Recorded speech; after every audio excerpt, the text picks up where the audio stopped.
نحمده ونصلي على رسوله الكريم اما بعد فاعوذ بالله من الشیطان الرجیم بسم اللہ الرحمن الرحیم۔ ایک صاحب نے مسئلہ دریافت کیا کہ ایک آدمی امام کے ساتھ تشہد میں آ کے ملتا ہے اور امام صاحب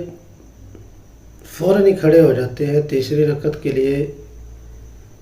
یا چوتھی رکعت میں آ کے ملتا ہے تشہد کے اندر، اور امام صاحب السلام علیکم ورحمۃ اللہ کہہ دیتے ہیں، تو آیا کہ وہ آدمی بغیر تشہد پڑھے ہوئے کھڑا ہو جائے گا یا پھر تشہد پورا کرے گا اس کے بعد کھڑا ہوگا؟ تو مسئلے کی وضاحت بہت ہی ضروری ہے۔ اس میں بہت سے پڑھے لکھے ہوئے حضرات، حفاظ کرام اور سمجھدار دانا لوگ وہ بھی بہت بڑی غلطی کر جاتے ہیں اور نماز کو مکروہ تحریمی کے درجے میں لے جاتے ہیں۔ تو مسئلہ بڑی توجہ سے سماعت کر لیجئے گا۔ مسئلہ یہ ہے کہ اگر ایک آدمی دوسری رکعت کے تشہد میں امام کے ساتھ آ کے ملتا ہے اور امام صاحب فوری کھڑے ہو جاتے ہیں تیسری رکعت کے لیے،